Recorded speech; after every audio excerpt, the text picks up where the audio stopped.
I want to talk about ads, ads and revenue. And you mentioned conquest and retargeting, and I want to kind of explain what some of those things are. So let's talk about ads. All right. You mentioned that some car dealers just put ads, or that they tax their cars. They tax each deal with something to cover for their advertising. And in reality, an ad should work like this. I have $1. If I can spend $1 and make anything in excess to that dollar on return, then that's an ad. It's an ad that works. If I spend $1 and I make 50 cents back, that's not an ad. That's not a good ad. That's an expense. That's a liability. So ads should not be a cost. Definitely shouldn't be a tax. Ads are money makers. So our job as ads managers, as marketing managers, is to find out which ads work the best. Put 10 ads out there. If eight of them are working, 2 of them aren't working, those aren't ads. We can't call them that anymore. They're expenses. So we have 8 ads. Which one's giving me the most ROI? Let's double down on the 20% of those that are giving me the most ROI. That make with no fear. With no fear. Of course. Trust the data that you have.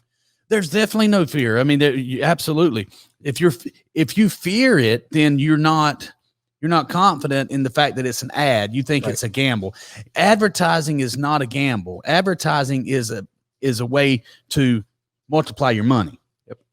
Okay. So, what we found, and we've done a few thousand, maybe 5,000 events, I think, but with over 2,000 car dealers. So, what we found is the 20% that works the most effectively, and just keep doubling down, tripling down, quadrupling down on those.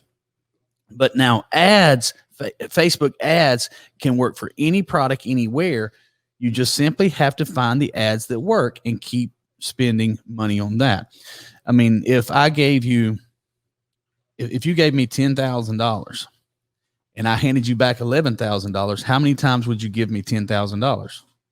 Every second of every day. Every time you could. So ads are not a tax. Ads are not an expense. They are an investment. Absolutely. Okay.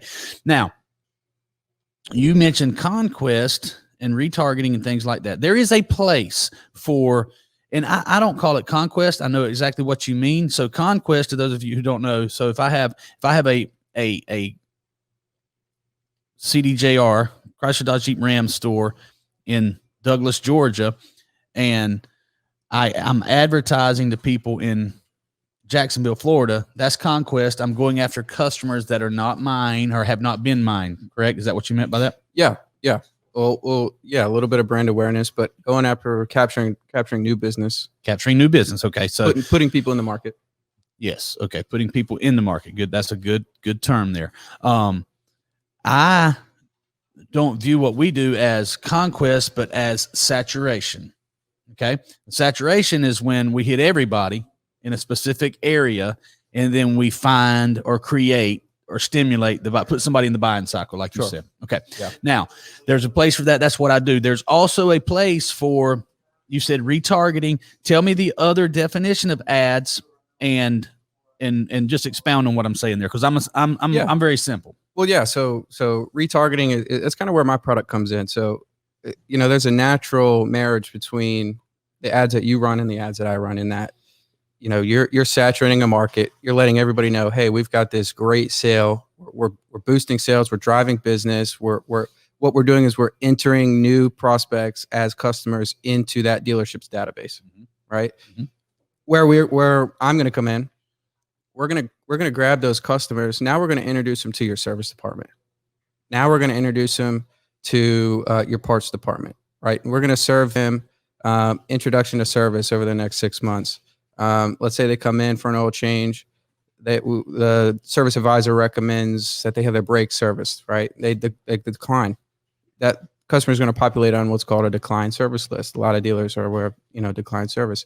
That's a money pit, right? These are jobs that your service advisor is recommending. It's going to be customer pay. We're going to strengthen our customer retention. So what we do is we go after those customers that have declined service on specific op codes. We're going to serve them Facebook ads that, 30% off brakes at, CDJR Jacksonville or whatever store it is to get them back into the store. We're going to apply that over, every step of the funnel across that dealership, end of lease, in equity, RO in equity, upgrade, new lease incentive. It's really endless. And the reason why it's so powerful is because we're going after such a targeted audience, the ads are stupid cheap. And the message I want to give here is I'm not claiming to be the only one that can do this. And in fact, if you go to my Facebook and my YouTube channel, I'm telling dealers how to do this on their own, right? For free. Right. My product automates it. Yep. So, and we're going to get into your product. I promise. We're going to have a long explanation, and I'm going to ask for the pitch of your product. I want to talk about, let's give away some of this information and help some people. This is what you can do on your own. Let's talk about Facebook ads. Okay. And how someone can and should do Facebook ads. If they have a product, where would they go? How do they get started running Facebook ads? Okay. Before we even get into the technical part, what do we do? I got a business. I want to run some Facebook ads. Yeah. I think step one is to create your business manager. Okay. So step one is create the business manager. All right. You can run ads without it. But I wouldn't recommend it. I think you need to educate yourself on how to use that business manager tool. All this stuff is free. Facebook Blueprint certification is out there. All the documents are out there to tell you exactly how to do this stuff. You got to do a little bit of research before you just jump in. Otherwise, you're just donating money, to Facebook. Okay. All right. I got a path we're going to go down here. Okay. So step one is create a business manager. We're going to get Sarah on here in a minute to talk about the business manager. And you mentioned Facebook Blueprint certification. So there's places you can go to get certified to actually learn how to do this the way that Facebook designed it to work. Absolutely. Okay. And they don't have to pay you, and they don't have to pay me to do this. Right. This is real information, free information for all you people who are scared. You don't want to call up a marketing agency. You don't want to spend the money to advertise with any company. You're still scared. You want to do it on your own. Great. Create a business manager. Why is it important? Why is that the first step to create a business manager? Well, I think just the amount of tools that it gives you access to in reporting to know, you spoke about if an ad works, we're going to double down. Mm-hmm. Well, business manager allows you to identify which ads are working and which ads aren't. Mm-hmm. And then you can take it a step further and say, well, why didn't this work? Was it my ad copy? Was it my messaging? Was it my audience? Jamie Lopez, you paying attention? So yeah, I think business manager allows you those tools, and then to go in and create these custom audiences. I'm a huge advocate of, don't necessarily use Facebook's ad targeting all the time. Let's use our own audiences that we can build elsewhere with some of the data that we have. If we look at dealers specifically, they're sitting on a gold mine of data. Mm-hmm. They have these giant databases that are worth millions. Yep. Billions. And they're not leveraging them, in a lot of cases. Okay. So step one is create a business manager. Step two. What's step two if we want to run some Facebook ads? Yeah, I think you need to identify your audience. Okay. This is identify. All right. What do you mean by that? Who's going to use your product and who's going to get the most value out of using your product? Okay. All right. So let's take my business. Let's take my business. Because I'm not doing this, and so how can this? Okay, Jamie's listening live. Bring Sarah on. Sarah Stalker, Vice President of Digi Ninja, and she's my ads and performance manager out in Colorado. What time is it out there? Are you up yet? Have you had your coffee? I've had my coffee. It's 9:20 almost. Yeah. So, Sarah, meet Carson. Hi, Carson. Good morning, Sarah. Were you familiar with Carson before today's show? Not at all. No. Have you been listening to the show so far? Absolutely. Okay. So step one, create a business manager. That's something that I can't remember. 3 years ago, I had a business manager. When you came in and took over the ads, did I have a business manager already? Or I think I had a Billy Merritt business manager? You did. Mm-hmm. Okay. And now how many business managers do we have? We have a lot. We have several of our own, and then we have thousands of dealers. Right. But except the one of our own. So why do we have more than one? Well, we have more than one because sometimes when Facebook's doing an update, they have errors. And so then we can't get into accounts or we can't use it properly. And we've had things just not be able to load, and we create a new business manager. And we had a past experience with fake pages is what they call them. Right. And so when dealers would ask us to create a page that's secondary to their primary page, even if it's on their behalf with their permission, it's considered a fake page. Yeah. And they told us not to do it anymore. And You know who started the fake pages? what's that? You know who started the fake pages? No. You did? Because early on, and I'll explain that. You know, early on, and we're going to talk about this as well, because I'm going to help Carson make millions of dollars with his product. Okay. So there's it's a path, there's a path and a way to get there. Early on, you know, before you have credibility and before you have a track record, you know, you call up Hendrick. You call up Hendrick Automotive. How many stores do they have? 120 or so. You call up the dealership that has 128 stores. Say, hey, give me access to your CRM, to your DMS. Give me access to your Facebook accounts. You give me this. You know, that's hard to do. So I was like, you know what? Tell you to pound salt. They'll tell you to pound salt. They'll tell you to pound sand, pound salt. So, so to not have to deal with it, I said, hey, Mr. Dealer, you know, all you got to do is just give me $10,000 for the ads and for my services. I'll handle the rest. So I created the fake page, and I called it an event page.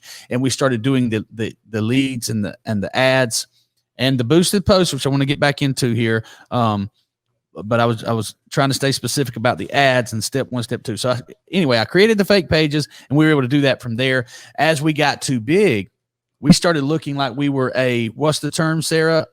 Bot. Yeah, we looked like we were a bot farm, and all these messages coming in and out. So they would shut our pages down.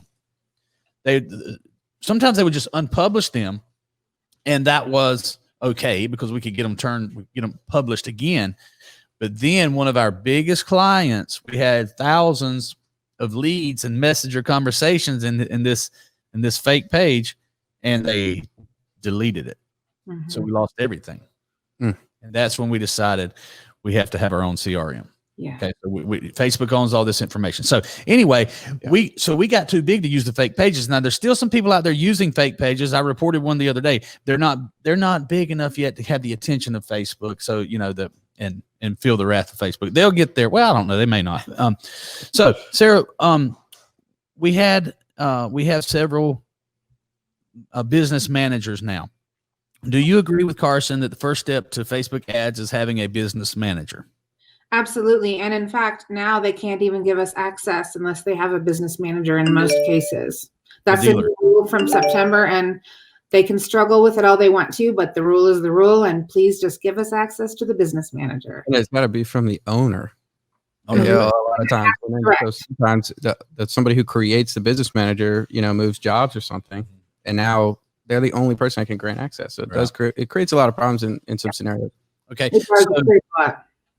All right. And so I want to help. There's a lot of people who watch this show now most people are in the car business, but I have a lot of fans that watch this show that aren't necessarily in the car business, but they have businesses. And when they say, Billy, can you help me with my advertising? I say, sure, give me a check for $10,000. We'll run you a 7-day Facebook event. And they don't even consider myself a friend anymore. But, so I want to, let's stay general right here. We're talking about helping businesses or car dealers that aren't doing it yet to create a business manager.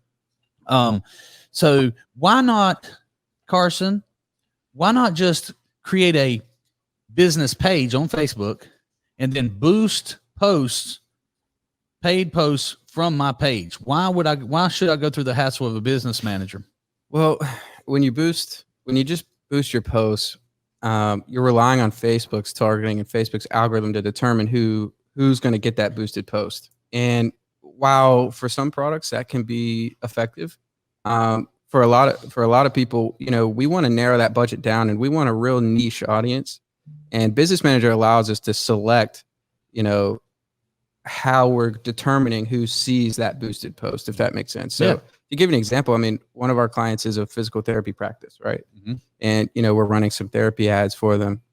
And so we go in and you know, who's most likely to elect for therapy, right? People who are in pain, you know, athletes, maybe people who play tennis, people who go to the gym a lot, you know, so we can go in and you know, geofence country clubs, Mhm. tennis centers, gym facilities, pharmacies, if they're, buying a lot of pain medicines or things like that. So that's been really effective. But you can't do that if you just rely on Facebook to boost your posts, right? So within Business Manager, you can go in and you can actually map out, hey, everybody who drives through this region, serve them an ad. And then from there, you can get really creative with where do I place these little spheres?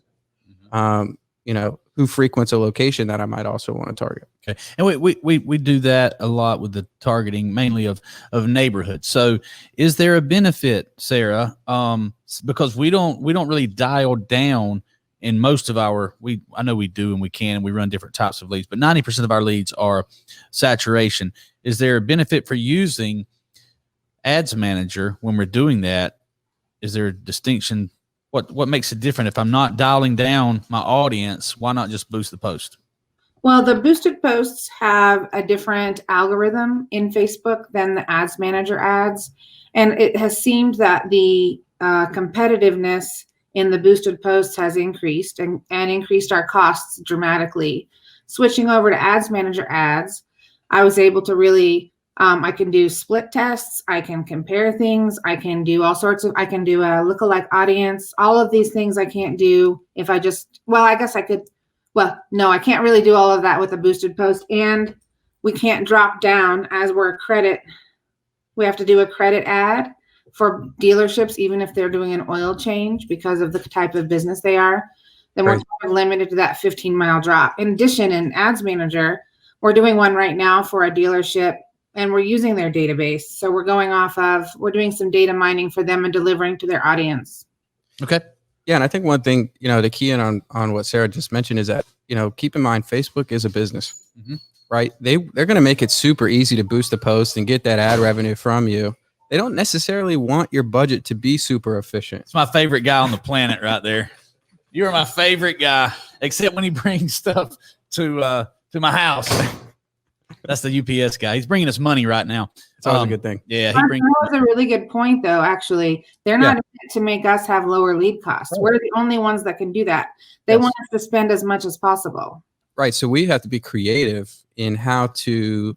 Right. There's a reason they make it so difficult to create a business manager and to learn about these things. The blueprint certification is worse than taking an SAT. Yeah. But it's by design. They don't necessarily want people to know how to spend less on their platform and make more. And that makes sense. So just keeping that in mind, not to say Facebook's the devil or anything like that, because it's not. It's a great tool. But they're weeding out those people that don't want to put the time in to learn how to beat their algorithms in the systems that they have in place. Okay. That makes sense. Makes plenty of sense. All right. I want to talk about something. Okay. Well, step 2 is identify your audience. What's you going to do next for a business that wants to start a business page, start a business manager, it would help to get blueprint certified, and then identify your audience. What are you going to do next? Yeah, I think, using that audience that you've identified is tailor a message and an offer for that audience specifically.